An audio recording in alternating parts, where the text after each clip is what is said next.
Assalamualaikum dan salam satu Malaysia. Sebuah kilang makanan sejuk beku di Jalan Bintawak Kuching terbakar di bahagian belakang iaitu tempat pemprosesan makanan pada pukul 12.31 tengah hari semalam.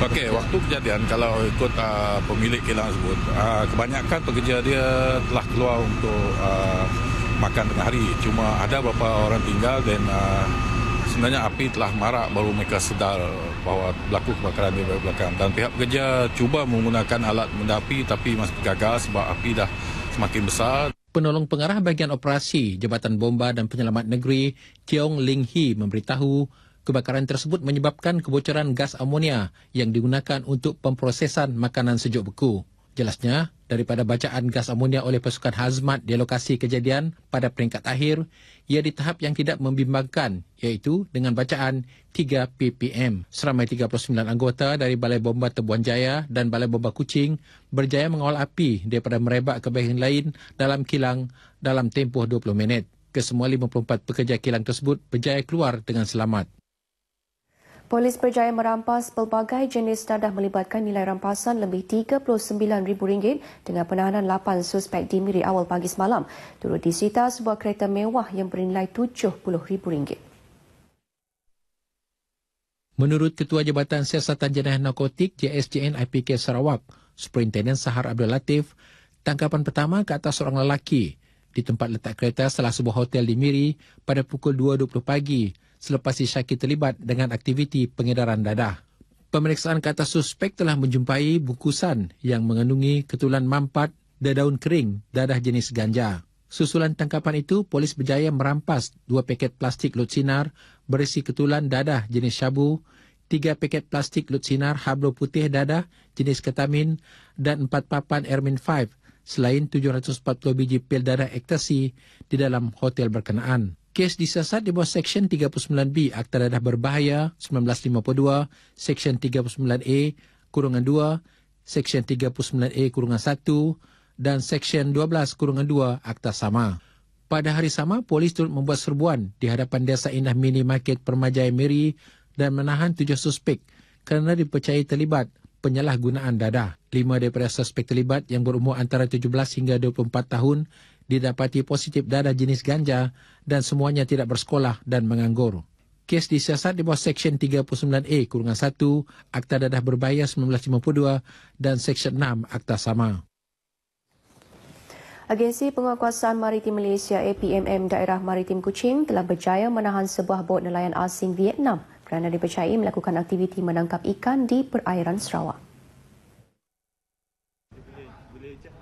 Menurut pengarah daerah Maritim Kuching, Kapten Maritim Sharif Steve McQueen Abdullah, bot tersebut ditahan di 48 batu nautika dari barat Tanjung Sirik, Daro pada 19 Julai lalu. Kes disiasat di bawah Akta Perikanan 1985 dan jika didapati bersalah, bot tersebut beserta peralatan menangkap ikan boleh disita, manakala awak-awak termasuk tekong tersebut akan dikenakan denda masing-masing RM100,000. Kapten Maritim Sharif juga memberitahu sehingga Julai tahun ini, 22 kes serupa melibatkan bot nelayan Vietnam telah berjaya ditahan. Beliau berkata demikian dalam sidang media di Kompleks Maritim Tun Abang Salahuddin, Muara Tebas, Kuching. Susulan kejadian tongkang karam di Sungai Rimbas di Pusa pagi semalam, nilai kerugian dianggarkan kira-kira RM1.2 juta.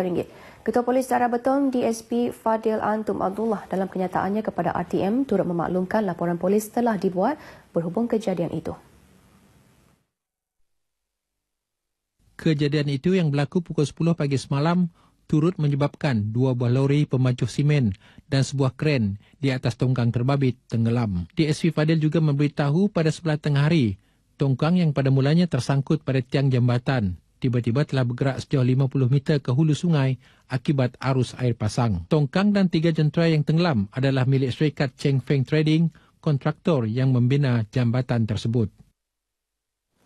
Kejayaan sesebuah sekolah bergantung kepada kualiti kepimpinan, peranan dan kewibawaan pengetuanya. Ketua Menteri Datuk Amar Abang Johari Tun Openg berkata, pengetua merupakan contoh dan ketua kepada para guru, murid-murid serta pemimpin yang boleh dijadikan tauladan kepada masyarakat.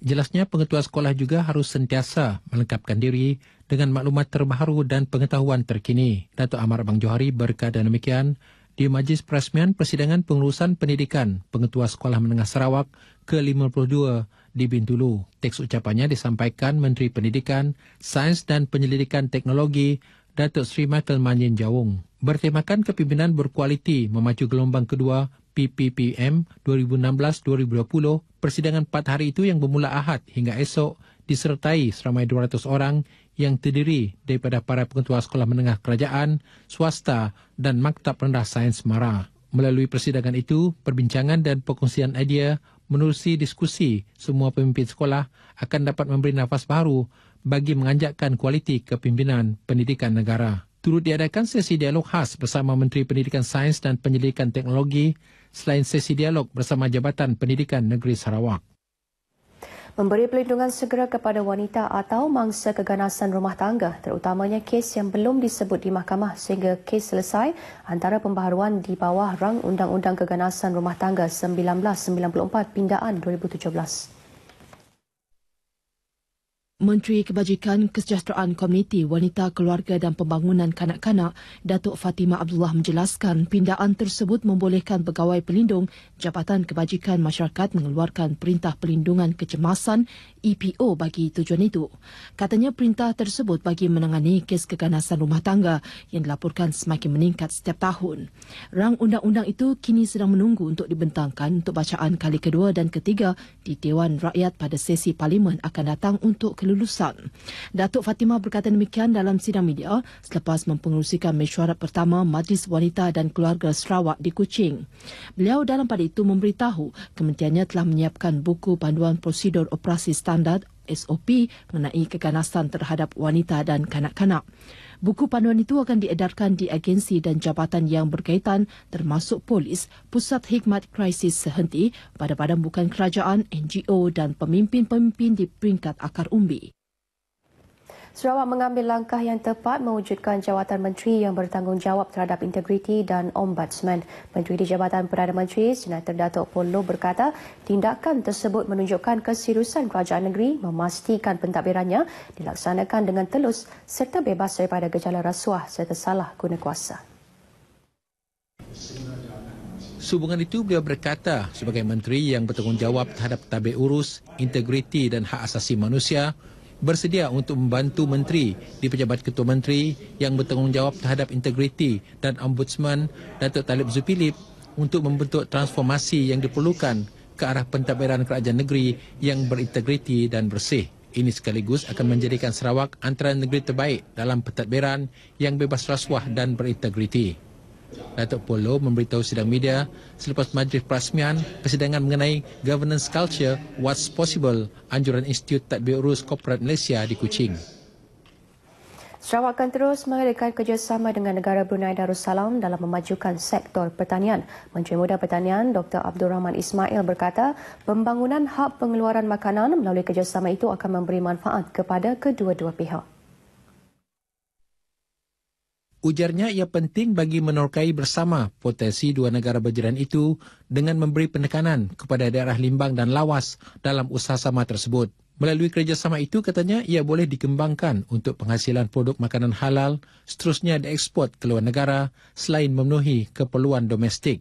Dr. Abdul Rahman memberitahu demikian dalam program Kongsi Raya Anjuran Kelab Rekreasi RTM Limbang.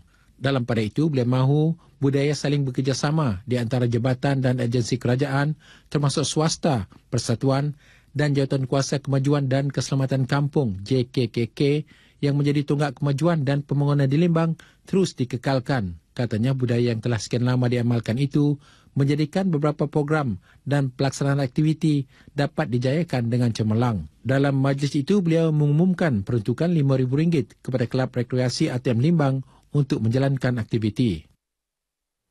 Prihatin dengan kebajikan warganya, pihak pengurusan Jabatan Penyiaran Kawasan Sarawak menziarahi seorang kaki tangan RTM Sama Bojeng yang baru saja selesai menjalani pembedahan di Hospital Umum Sarawak pada Jun lepas akibat diabetes di kediamannya di Taman Sejijak Matang Kuching semalam. Sementara itu, pemangku pengarah RTM Sarawak Faridah Sulong yang mengetuai kunjungan itu ketika ditemui pemberita RTM memberitahu kunjungan berkenaan diharap dapat memberi suntikan semangat kepada Salmah untuk kembali bertugas. Walaupun kehadiran kami ini saya harap dapat mengeratkan lagi silaturahim kami dengan inilah kaki tangan kita yang memerlukan. Sebab tujuan kita hari ini pun memang kira sebagai inilah untuk kita tengok kebajikan kaki tangan kita lah. Salmah yang pernah bertugas di RTM Kuala Lumpur dan beberapa unit di RTM Kuching iaitu Seksyen TV, bahagian berita ehwal semasa, Seksyen Radio sebelum ditugaskan di unit perpustakaan telah disahkan menghidap diabetes sejak tahun 2010. Dalam kunjungan itu, Faridah turut menyampaikan sumbangan kepada Salmah sekeluarga. Seterusnya kita beralih ke segmen agenda hari ini.